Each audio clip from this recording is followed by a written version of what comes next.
Okay, so Red Bull have bought a minority stake in Leeds United. This is very, very interesting because Red Bull are no strangers to football club ownership and investment. RB Leipzig in Germany and RB Salzburg in Austria, for example, as the two big clubs that they own in Europe. And of course, they have naming rights and ownership stake in New York Red Bulls of the MLS. So they're involved in football ownership already. Now, they're not the majority shareholder. That's still the ownership group that also owns the San Francisco 49ers in the NFL. So they won't be making all the decisions. They've invested funds, obviously, into the club, bought a stake, and they're going to be the shirt sponsors from next season. How long this investment in Leeds United lasts from Red Bull, time will tell. So they're not making all the board decisions, although they will have an impact on some board decisions. Now, the concern I have is not that Red Bull have invested in football, not at all. But they've raised a big stir in Germany and Austria with their ownership structures, considering the German and Austrian style of the 50+1 rule with a lot more fan involvement in club ownership and club decision making. So they're not very popular in Germany with Leipzig, and they're not very popular in Austria either with Salzburg. There's been legal challenges and they've had to restructure their ownership model to meet league rules, basically, in both Germany and Austria.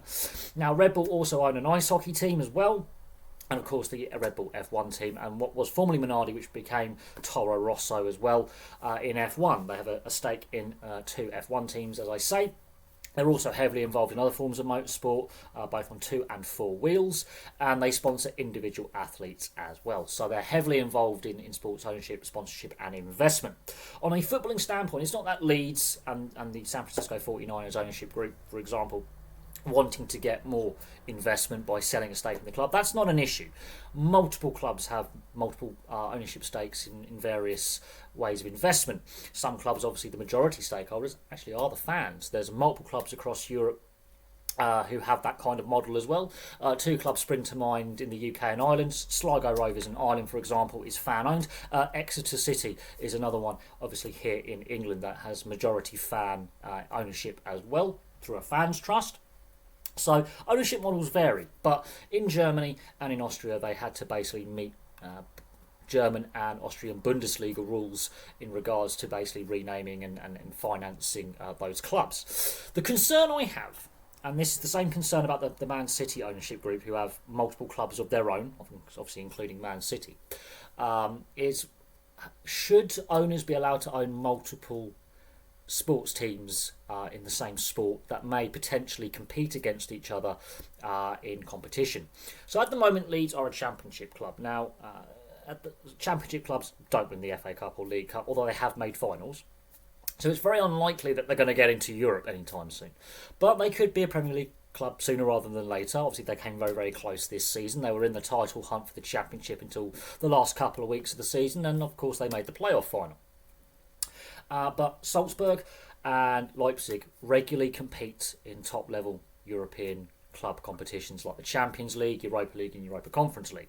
So there is a hypothetical conflict of interest that could potentially happen in the coming years should Leeds A, make the Premier League, B, win a domestic trophy, be it the League Cup or the FA Cup, even potentially the Premier League. They've got financial backing to build a squad. It's not without the realms of possibility that at some point within the coming years they could be a contender.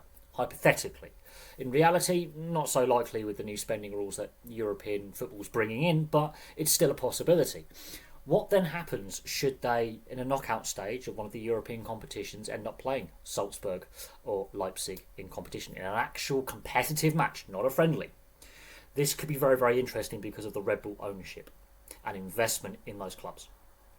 So the most likely outcome, if it is to happen, would be a final in one of the 3 European competitions that UEFA currently has.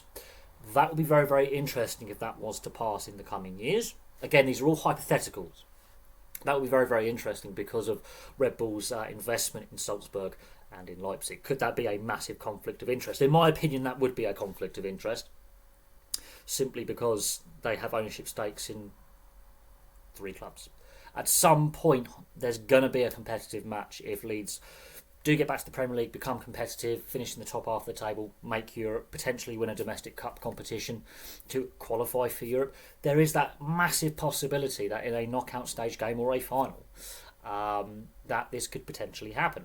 Now, we've seen allegations of match fixing and spot fixing in sport. That is a possibility. There's going to be a conflict of interest. So now we have to look at ownership rules. How many clubs are owners allowed to invest in? Because 777 partners who are interested in buying Everton have ownership of other football clubs. So Jim Ratcliffe's Ineos Group has ownership of other football clubs. Now, he's a minority stakeholder of Manchester United as things currently stand with 25%. He wants a full takeover at Old Trafford. So we do, I think, UEFA and FIFA and all the various confederations and domestic football associations and footballing federations around the world need to look at club ownership and who can own what and what percentage of stake, controlling or minority stake, and how many clubs, for example, an ownership group can invest in, because there are massive conflicts of interest afoot, in my opinion. Now, on Leeds United's side of things, nothing against the 49ers ownership group. Obviously, they want to seek further investment financially. They've got a new title sponsor with Red Bull. Not that necessarily I'm a fan of Red Bull. So they want some investment, and that's their prerogative to seek another ownership partner in the club that they own. That's fine. But it's going to be very interesting to see what happens down the line should Leeds make Europe, and should they come across Salzburg or Leipzig in European competition, because that could happen. As I say, it's a hypothetical, it's not guaranteed. Leeds may get stuck in the Championship for a lengthy spell again. They could bounce back to the Premier League within a couple of seasons. They have the financial backing to do so. But it's going to be interesting to see how it plays out. I want to hear from Leeds United fans. How do you feel about this, and other football fans as well? Because Salzburg and Leipzig aren't overly popular in the leagues that they compete in because of the ownership model that Red Bull have tried to force through, and they've had to basically go to court and contest things and re-register the holding companies, for example, in order to compete in the German and Austrian Bundesliga. So it's going to be very, very interesting to see how it plays out. I want to hear, as I say, from Leeds fans. I'll be very interested to hear from you lot. Very passionate fan base, very loyal fan base. The club itself, very historical, very successful back in the day.